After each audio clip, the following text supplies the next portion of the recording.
Was the movie Bolt brain rot?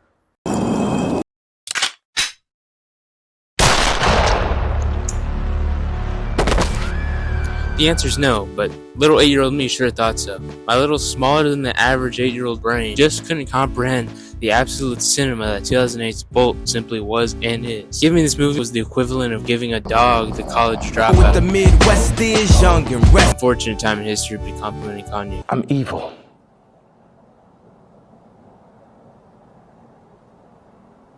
Today I'm talking about movies I watched during my childhood. I say my childhood specifically because some of you were probably paying taxes when these movies came out. We're starting with Disney's Bolt. It came out in 2008 with a runtime of 1 hour and 36 minutes. This movie stars John Travolta. I got you! Oh, what the fuck's happening? Oh, man! Oh, man, I shot Marvin in the face. Why the fuck you do that? Royale with cheese. And Miley Cyrus. If you haven't seen Bolt, let me give you a quick rundown. This movie's about, what's this movie about? This movie is about identity, greed, discrimination, the importance of community and companionship. This movie's about a dog that thinks it's a superhero, and the dog is John Travolta. This movie starts with Bolt, but he's a baby or something, and he's at a shelter, and nobody wants him. And then Miley Cyrus comes along, but her name is Penny, and Penny picks the dumb dog, and then the color grading changes. Penny's dad is a scientist, and he alters the dog's DNA, and now he has superpowers to protect Penny from this evil guy. See, I didn't have a problem with you people living here. I hate you. And the evil guy kidnaps Penny's dad, and then the evil guy tries to kidnap Penny, and then there's a whole action sequence.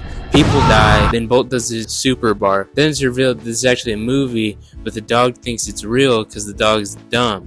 Hey, this is me after recording that last part, and I don't know why I'm hating on Bolt so hard. What did Bolt do? They're on their next mission, and Penny gets kidnapped in the movie, but Bolt thinks it's real. Then Bolt escapes the trailer, falls into a box, and gets shipped across the country. And then there's a cat and a hamster, and they travel across the country. Bolt saves Penny from a burning building, you know, the usual stuff. And then they all live happily ever after.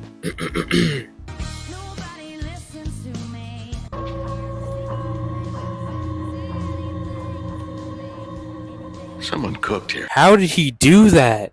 How did he know? Oh no, we're messing with omnipotent beings now. Taking so long, guys. I was too busy wreaking havoc in the movie theaters watching a Minecraft movie. I was too busy shanking people in the Minecraft movie. And all the workers there, all the workers that didn't want to be there. I was too busy shanking. I was killing people. Ignore my yellow teeth. I smoke a lot of cigarettes. Do I have a good smile, guys? I think it's very inviting. Yeah. I should start a podcast. I almost just tripped right now. I'm recording this, I almost just tripped. And next up is DreamWorks' 2007 film, B-Movie. I've seen this movie easily over 70 times. This movie's the actual brain rot. The beat commits homicide, the narrator thinks he's funny, Jerry Seinfeld steals your girl, they're in court now, come on. What are we conversing right now?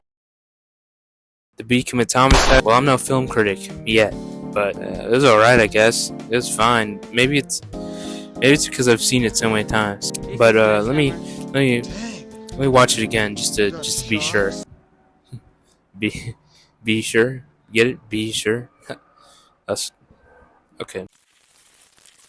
Taking so long, Minecraft guys. I was too busy wreaking havoc in the movie theaters watching. I should start a Minecraft. I was too busy. The movie starts with our main characters Barry B. Benson and his friend Adam Flamen as they graduate from B college or something. Barry then witnesses the horrors of industrialism in B society and the endless cycle of work the average working class B goes through until finally meeting their imminent B demise. Barry doesn't like this and starts to have second thoughts. They then watch as the pollen jocks return from their mission outside the hive. Adam and Barry get covered in pollen, so they use this as an opportunity to impress some bee women, and the pollen jocks jokingly invite them to join them on their next mission. Barry takes them up on their offer and leaves the hive for the first time. Then he gets stuck to a tennis ball, launched into traffic, then it starts to rain. He falls through an apartment window and gets trapped. Barry almost gets murdered when his life is saved by this woman, and he's brought back outside. What am I watching right now? Barry decides to thank the woman for saving his life, sending the woman to a mental break. And now they're on a date. Fantastic. Anyways, Barry gets back to the hive and tells Adam about Vanessa. I forgot to include her name. Her name's Vanessa, by the way. Adam freaks out and gets everyone in the hive to start chanting or something. Barry's parents tell him to get a job. And one traumatizing daydream sequence later, Barry's hanging out with Vanessa, walking the town when Barry gets assaulted in a convenience store. And they end up in the honey aisle. Barry gets mad. That's Ray Liotta. Barry finds the distributor through research, finds a truck, follows it, and observes the unethical honey-making process. Barry decides to sue the human race. Okay, they're in court, and Big Honey shows up, Ray Liotta shows up, Sting shows up.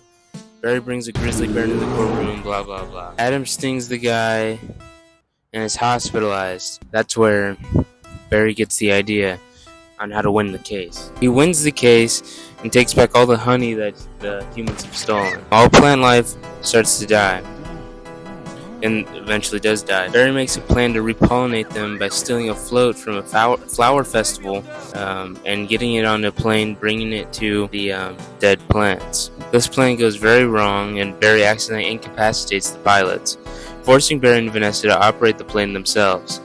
All while this is being broadcasted live on the news. The bees see this on the news and they help by lifting the plane. They land the plane and spread the pollen to all plant life. And Barry becomes a lawyer alongside Chris Rock. And he's always also a pollen jock.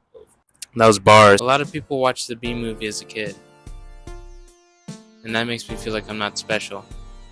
And I'm grateful for that. Is this movie funny? I rarely laughed.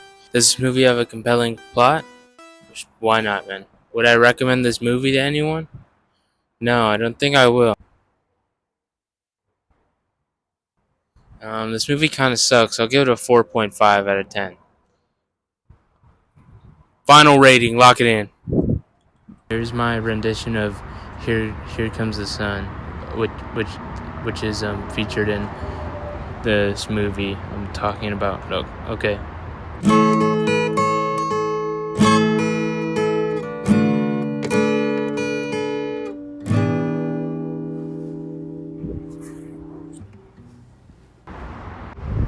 That's all I could play because of a copyright. Who bought the Bee Movie for their kids?